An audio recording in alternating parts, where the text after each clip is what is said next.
So thank you everyone for joining, and thank you for the introduction phase.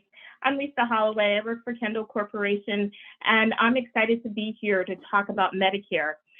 First, before we get started, I'd like to say that this is a full disclaimer that this is informational and not advice. So I'm not necessarily giving advice, but I'm really giving information with regard to Medicare and the general overall reference to Medicare.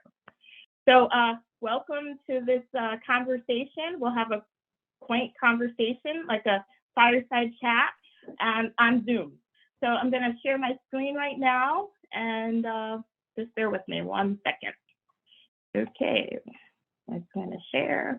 I'm going to go to, oops, I want to move this, and I want to, just bear with me. Go to slideshow. From the beginning. Okay, so let's talk Medicare. Are we ready? I want to make sure everybody's ready and positioned to talk about Medicare. So honestly, to keep me honest, I have an agenda. We're gonna, what Medicare is and how it works, the different parts of Medicare, costs associated with Medicare A and B. We're gonna talk a little bit about Medicare Advantage, Medicare Supplement, and when to sign up for Medicare. And I have to say that I'm not on video. I need to be on video. Everybody needs to see me.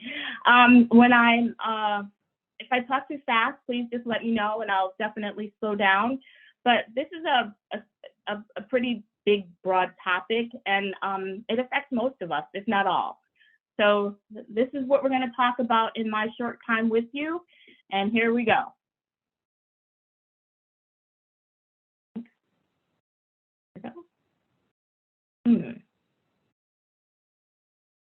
Okay.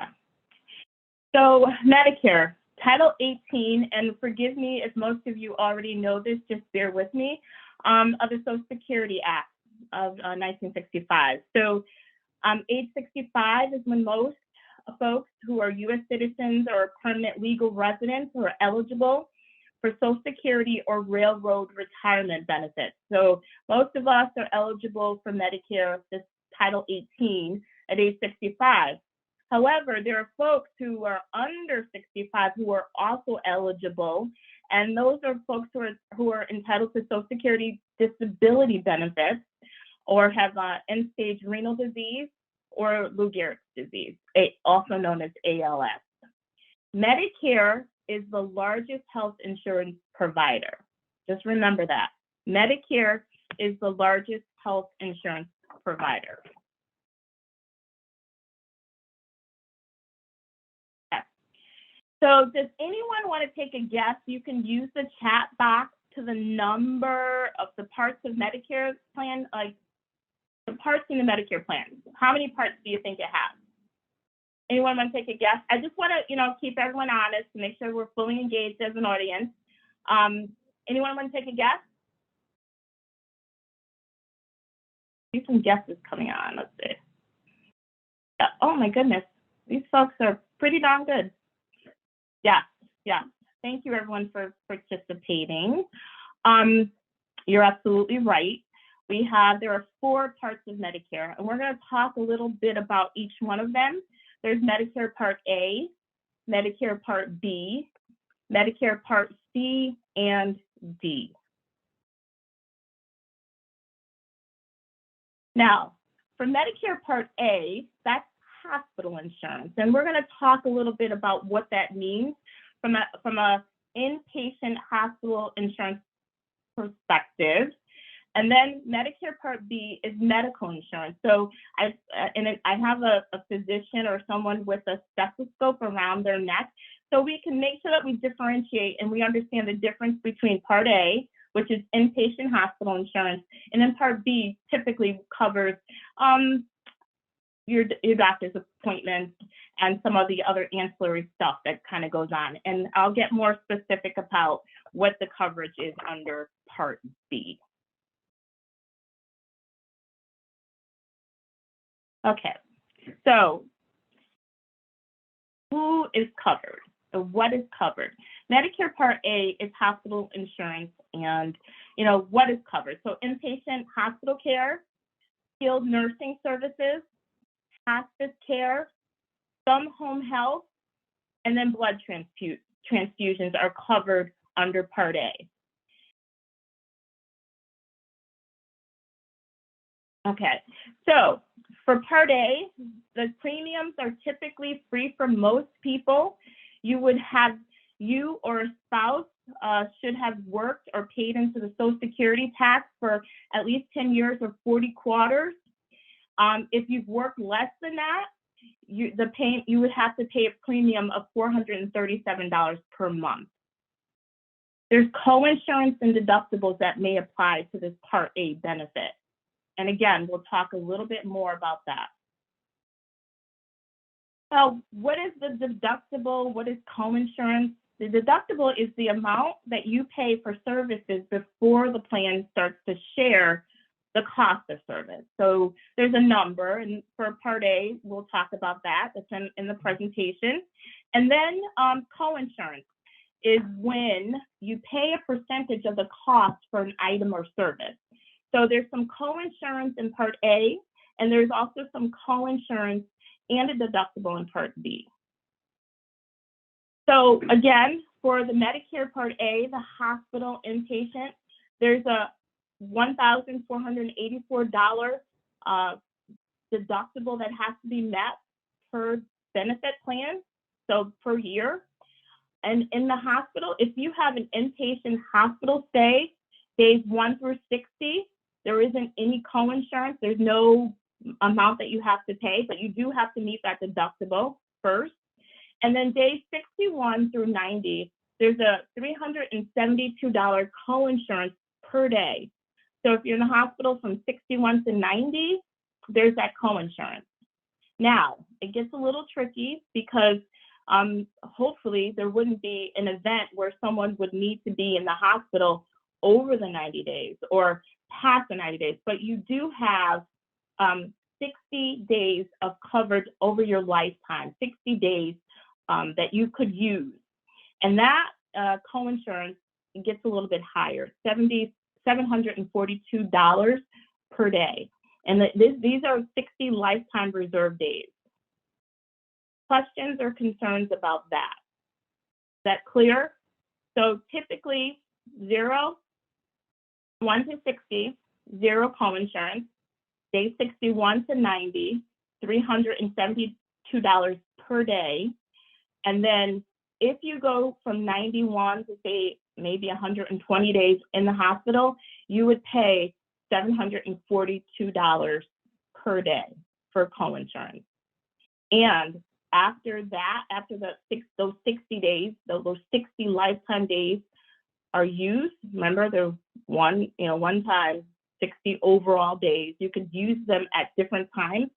So if an individual had a hospital stay of, I don't know, say 100 days. So they're kind of eating into their 60 lifetime days. So they're using 9 of those 60 lifetime days. And then they go back and they've been fine for some time and they use another 10. So again, it goes up to 60 and that coverage, or you will be covered, but after that, there isn't any coverage after that. So the individual would be responsible for the daily hospital inpatient charges. And just to kind of let everyone know, the amounts that I'm quoting right now are 2021, and they typically do go up annually. So we talked a little bit about the hospital piece of the Part A benefit. I also want to talk a little bit about skilled nursing. Many of us go into skilled nursing because we've had an event in the hospital, whether we've had a fall or we've had pneumonia or something that triggers a hospital stay, and that we've had the 3-day inpatient hospital stay, because that's a qualifying event in order to go into rehab. And so we have this qualifying event, and let me there's a disclaimer too, because of COVID, some of these things have been waived, but we're just going to talk about things in a general world where before COVID and then we'll be after COVID, but you typically have to have a 3 day stay inpatient hospital, okay? And in order to qualify for your skilled nursing benefit. Now, a lot of times when folks go to the hospital because of an event, they may not be automatically admitted into the hospital. And so, you may have been in the ED or the emergency department for some time. You could have been for days on observation. Those typically do not count towards the 3-day inpatient stay. So just want to make sure that everyone is aware of that as consumers. Once you've met that requirement, the skilled nursing facility, day 1 through 20, which is your rehab benefit, there is $0 for coinsurance. However, day 21 and through 100, you receive 100 days in rehab. There is a co-insurance of $185 and 50 cents per day. And that's, again, for 2021. So we talked about the hospital, we talked about skilled nursing, and I did talk about some of the other benefits. I listed the benefits of hospice, and you do have a Part A benefit under hospice, and there's some other things that are covered under Part A, but I just wanted to give you a general overview of what Part A typically folks use. So typically the hospital benefit, and typically most used are the skilled nursing benefit for short-term rehab. So what's covered under Part B?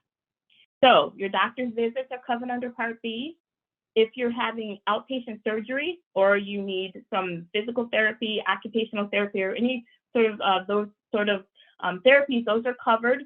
The ambulance typically is covered if it's an emergency, and that's key emergency. I've seen times where folks have expected that their Part B benefit, the emergency, the ambulance would kick in under B, and sometimes you have to have your doctor certify that, but it is covered. Emergency and urgent care, some preventative, like your flu shot, is covered, some screenings. Lab services are also covered under Part B. Medical supplies and equipment are covered under Part B as well. Now,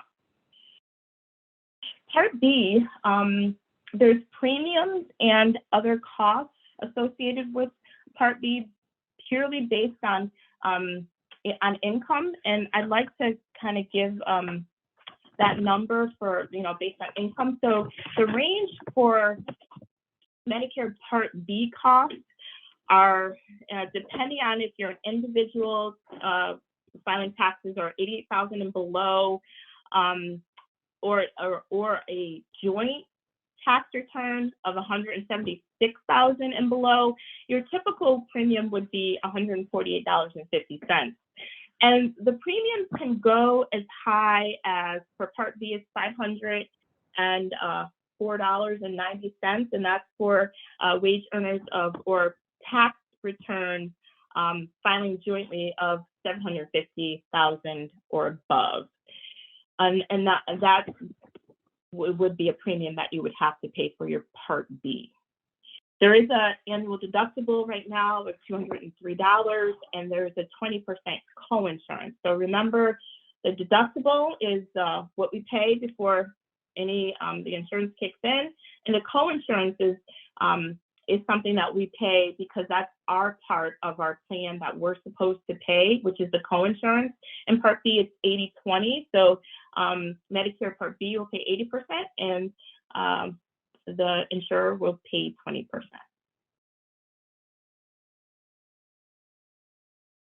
Okay. So we talked about the coverage already and what they both covered. So are there any questions so far? And, forgive me if you already know all this stuff. I'm glad. It's always good to refresh, because sometimes things just come up and we're just not sure. What was that figure you gave for the monthly premium average? The monthly premium, so it begins if you're and it depends on your income. Mm-hmm. So if you're at 88 or below filing individual, or 176,000 filing jointly, it's $148.50 per month. If you're at 700, and then there's a scale, and so if you're at 88, between 111 individual and 176 and 222,000 joint, it's 207. So it goes up incrementally, and all the way up to joint filers over 750,000 and above, paying $504 per month. Okay, thanks. You're welcome. Lisa, we had someone asked, is Medicare Part A the same as Transamerica Type A? So I'm not familiar with Transamerica Type A. Maybe that's a Medicare Advantage plan that somebody may be in, but Medicare Part A is a government plan by the federal government, and folks are automatically enrolled depending on specific criteria with Social Security. Again, going back to paying or working for the let me go back. If you've worked less than 10 years, or if you worked at least 10 years and 40 quarters, you're paid into the Social Security tax. So that's what I'm talking about when I talk about Medicare Part A. Now, and that's generally for everyone. So there are times when folks go into, and I'm going to go into that a little bit further into the presentation, some Medicare Advantage plans. I'm not going to know every single one of them because they're very different and specific to, region. Perfect. And I have a couple more here, but I'll save them for the end. Okay.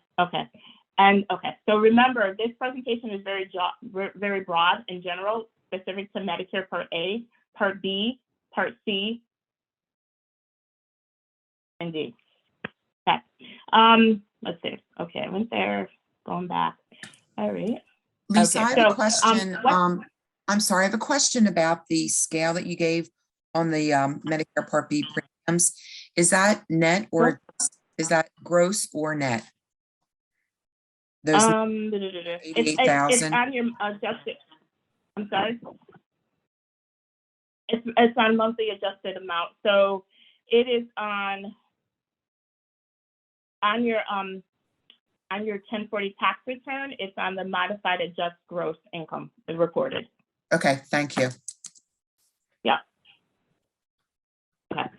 Items that are not covered. So prescription drugs are not covered under B.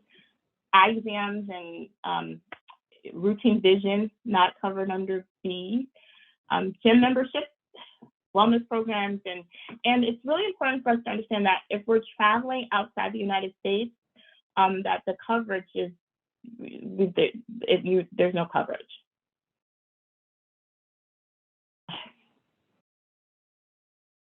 Okay, so Medicare A plus B, and there's no spending limit for out-of-pocket expenses. So we just want to make sure folks understand that. With original Medicare A and B, beneficiaries are subject to definitely deductibles, co-insurance, and out-of-pocket expenses. So that's what your traditional Medicare, and you'll hear it referred to as traditional Medicare, Part A and B. There's choice for beneficiaries, and we're just going to talk a little bit about Medicare Advantage plans and Medicare Supplement plan and the Part D plan. So there's choice, and again, I'm a deliverer of information, and it definitely is up to the individual to decide what is best for them. Okay, so the Medicare, what is Medicare Advantage? It's also referred to as Medicare Part C. That's the other one. It's sold by private insurance companies. Medicare pays a fixed amount to these insurance companies, and they kind of take your Medicare benefit dollars and they manage them as they see fit under their plan. Insurance companies have to follow the same rules as Medicare, and they sometimes include extra benefits, so it makes them more attractive. And a lot of times there's inpatient or in physician providers and hospital providers and preventative services that are also included. Sometimes they include vision and dental. So it makes it really, really attractive to a consumer. And so, I always like to say to folks that we have to really be informed consumers, because these insurance companies, are here to manage your Medicare dollars. So they're given the dollars and they're managing them for you. People, for Medicare Advantage, people with end-stage renal disease are not eligible. You have to, like I said before, reside in a service area.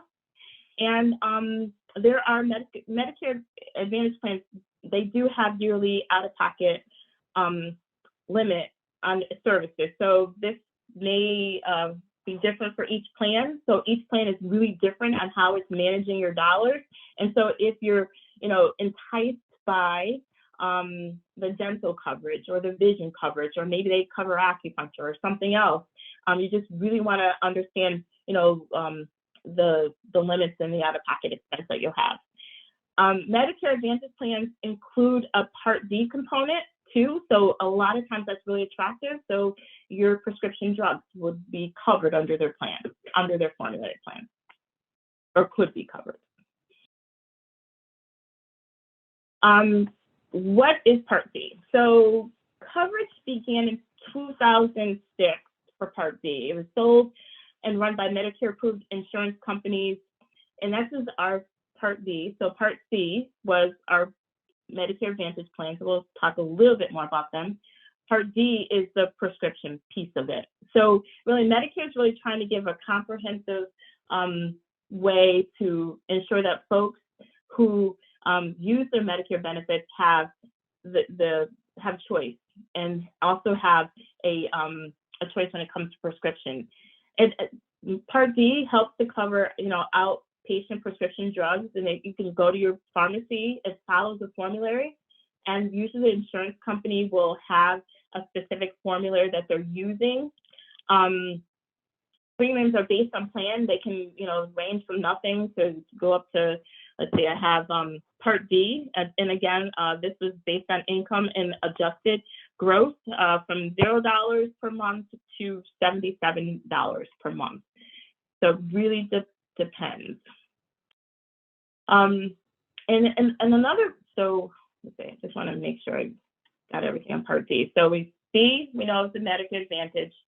D is the Medicare prescription piece of it, and again, run by insurance companies, not by the government, and there's specific formulas that they use, and the price can vary. What another component, which it doesn't have a part, but it is a piece of what is connected to Medicare, is a Medicare supplement. And many folks have a Medicare supplement plan or a Medigap plan. And again, this is another sort of piece of your insurance process as an informed consumer that we should be aware of. These Medicare supplement plans are sold by private insurance companies, and it pays secondary to original Medicare. So you would not have a Medicare supplement plan if you had a Medicare Advantage plan. This supplement plan pays secondary to the Medicare, original Medicare. Plans are very standardized. Premiums are based on the plan and the insurance. Access, it gives access to providers who accept Medicare as their assignment, so they accept Medicare payment, and providers abroad. You can reside or travel anywhere in the U.S., and the plan will pay a piece of medical benefits once you purchase it. So it is called, they refer to it even as a Medigap plan, because remember we talked about the coinsurance. Sometimes with a Medicare supplement plan, that coinsurance is picked up by your Medigap plan. So, and again, I just want you, if you remember nothing else, that you only need a Medicare supplement plan when you have original Medicare, because the Medicare Advantage plans, would not need it or should not need it.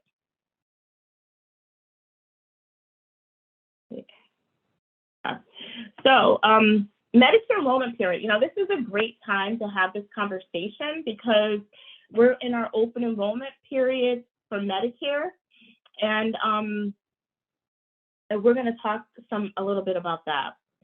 Before we get into open enrollment, though, the annual period that I have highlighted up there, I want to talk about the initial coverage in the election period. So you, as an individual who is going to turn 65, can really sign up for enrollment into Medicare 3 months before your birthday or 3 months after you turn 65.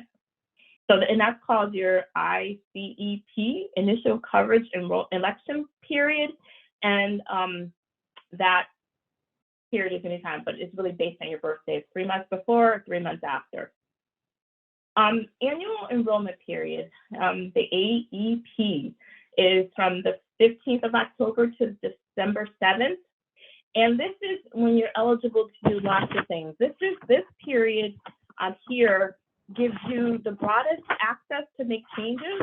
And I would encourage folks to change things if they want to during this period. And not to say that you don't have opportunity to do that during other periods of open enrollment, but this gives you the broadest. You're able to change from Medicare Advantage, from original Medicare to a Medicare Advantage plan with or without a prescription. You're able to change Medicare Advantage back to original Medicare. You're able to switch from Medicare Advantage that doesn't offer you drug coverage. So you're able to do some switching back and forth, and it just gives you, it's extremely liberal, this period. So, I know this time you may see lots of advertisement on the television with regard to Medicare Advantage plans. For those, 65 and older, you're bombarded with this. You're probably bombarded with stuff coming in the mail. Take advantage of our plan, and so that's why you're seeing that, because it's a really liberal time to do some changes. You're able to even drop your Medicare drug coverage completely.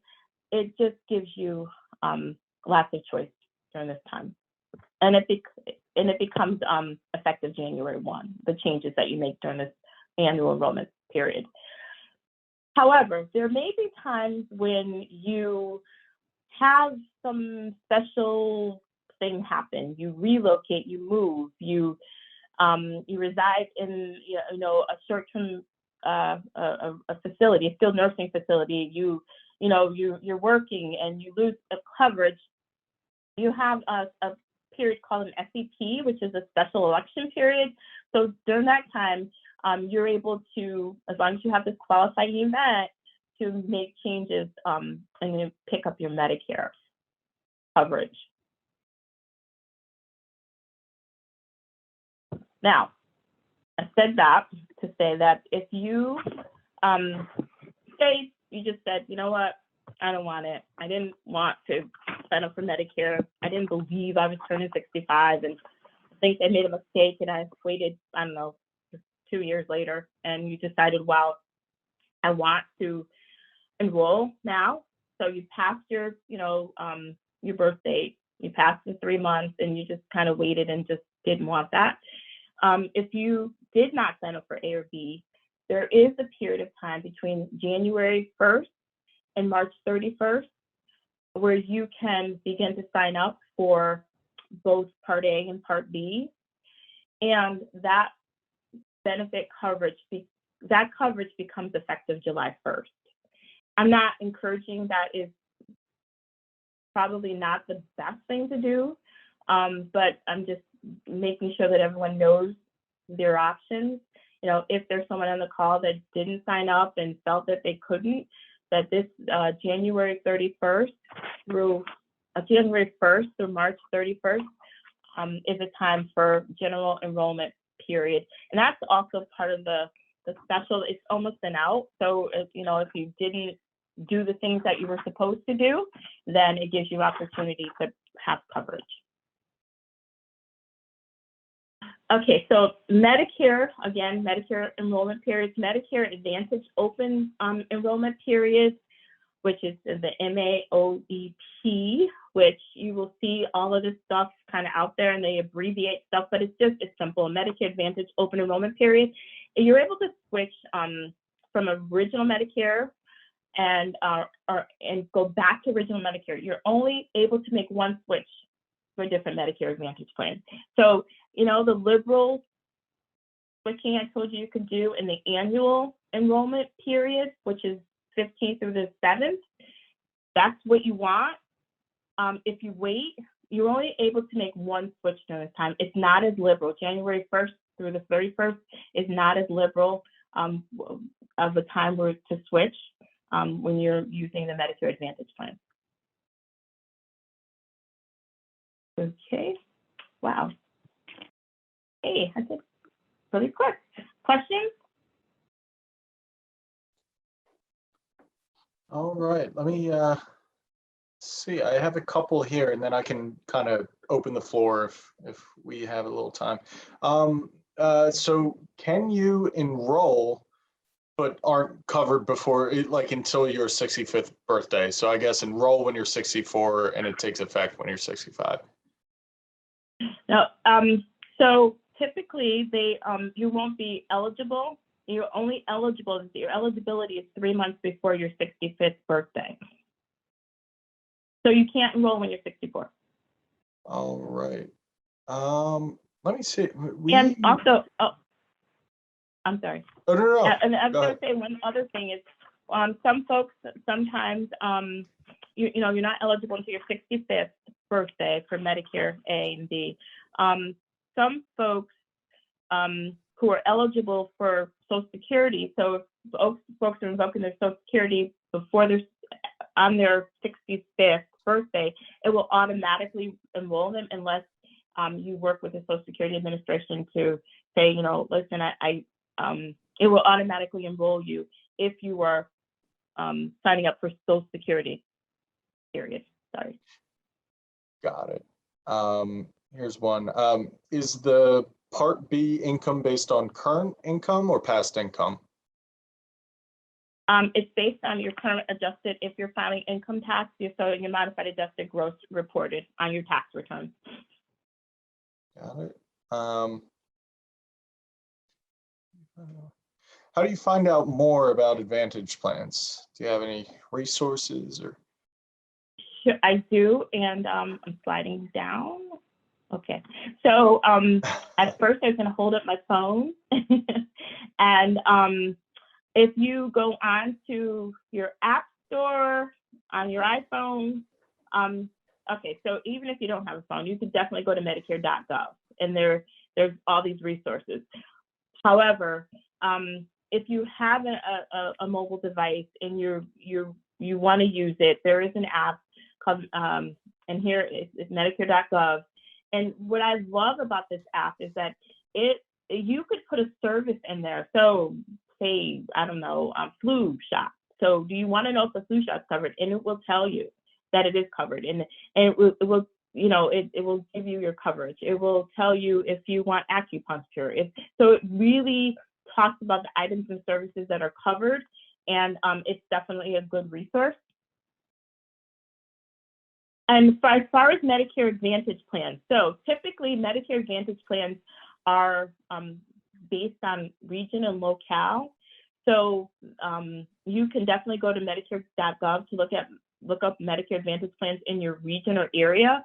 And so that is what I could provide. And I'm sure folks maybe, you know, there at Barclay could help with resourcing that as well. Absolutely. Isn't there a lifetime penalty if you don't sign up in that initial sign up period? Yes. So there's a penalty for Part B. If you don't sign up for Part B, there is a 10% benefit.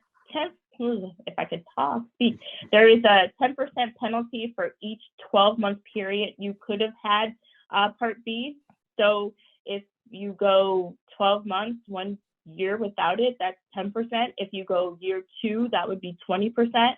And that is a lifetime penalty that you're paid to your premium, that's added to your premium. So yeah. And another just thing is, if say individual, I don't know why anyone would, but they didn't want A, B, or Social Security or any of the benefits, you could go with that. Like, you don't have to have it. But if you are collecting Social Security, you would have to repay that back. So there may be instances where an individual doesn't want it, but there are, I want to say, consequences, or there are things that have to happen if you don't get it. All right. When you speak of switching plans, is that referring to switching within the same enrollment period? So say you have a Medicare Advantage plan and you'd like to go back to traditional Medicare, you can make that change during the open enrollment period, which is now. Now, say you just don't like it. You would have to really wait to open enrollment unless you had a special reason to change the plan.